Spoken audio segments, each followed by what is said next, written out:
உதிரமென்னும் இல்லத்திலும் இடம் தந்து நடமாடும் தெய்வங்களான பெற்றோர்களே பெரியோர்களே தங்களுக்கு அன்பான பணிவான காலை வணக்கம். இன்று அடிமை தலைகளை அறுத்த தினம், ஆணவாட்சி ஒழிந்த தினம், இனி இந்தியா விடுதலை பெற்ற தினம், இதில்லா தியாகம் பழித்த தினம், உலகம் அகிம்சையை வியந்த தினம், ஊரெங்கும் மகிழ்ச்சி பொங்கி வழிந்த தினம், எத்திக்கும் ஆனந்தம் நிறைந்த தினம், எச்சத்திற்கு முதற்படி அமைந்த தினம், ஐயமின்றி சரித்திரம் படைத்த தினம், ஒற்றுமையின் வலிமையை உணர்த்திய தினம், ஓங்கு புகழ் பாரதம் நிமிர்ந்த தினம், அப்பை வழி நாடாய் மிளிர்ந்த தினம், இத்து இந்திய அந்நியனே சுதந்திர தினம். 1947 ஆண்டு ஆகஸ்ட் 15ஆம் தேதி நம் அடிமை விலங்கு தகர்க்கப்பட்டு பாரத தேசத்தின் பெருமை மிகு கொடி பட்டோலி வீசி பறக்க எத்தனையோ தியாகிகள் இன்னும் விண்ணை நோக்கி பறந்துள்ளன.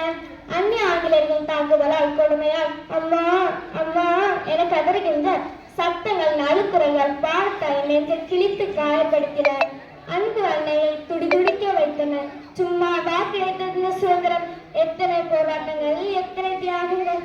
அண்ணல் காந்தி அಹಿಂಸೆ ஆயுதம் ஏந்தி சிறை செக்கிழத்து மீசைக்கவி பாரதி கவிதைகள் மூலம் தேசப்பற்றை வளர்த்து திருப்பூர் குமரன் கொடி பிடித்து போராடி வேலுநாச்சியார் வெள்ளையனுக்கு எதிராக வெகுண்டெடுத்து மருது சகோதரர்கள் தன்மான சின்னங்களால் வளம் வர பல தூக்கு கழிச்சு முத்தமிட்டு வீர மரணம் அடைந்தனர். பகத்சிங்கின் வீரம் அனைவர் ரத்தத்திலும் பாய்ந்தது.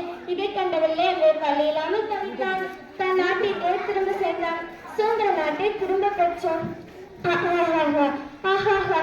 பெற்ற சுதந்திரத்தை பேணி காப்போம். எங்கும் சுதந்திரம் என்பதே பேச்சு, நாம் எல்லாரும் சமம் என்பது உறுதியாச்சு என்ற பாரதியாரின் ஆனந்த குரல் ஒலிக்க காரணமும் ஆடுவோமே பள்ளி பாடுவோமே ஆனந்த சுதந்திரம் அடைந்து விட்டோமே என்ற பாரதியாரின் கனவு நிறமானதும் நம் நாட்டு தலைவரின் உயிர் தியாகங்களால் தான். என் தாய்மொழியிலே கத்தி இல்லை, தேச பக்தி உண்டு, கலக்கம் இல்லை, அமைதி உலகம் உண்டு, அடிமை இந்தியா என்றுமே இல்லை, காந்தியும் பாரதியும் பெற்று தந்த சுதந்திர காட்சி உண்டு. சுதந்திர வரலாற்றை நினைவில் வைப்போம், தேசிய கொடியை நெஞ்சில் வைப்போம், நாட்டு பற்றை உணர்வில் வைப்போம், இந்தியர் என்ற பெருமிதம் கொள்வோம் என்று கூறி நெஞ்சில் நிமித்து தாங்கள் அனைவருக்கும் 79வது சுதந்திர தின விழாவில் வாழ்த்துக்களை கூறி விடைபெறுகிறேன். நன்றி, வணக்கம்.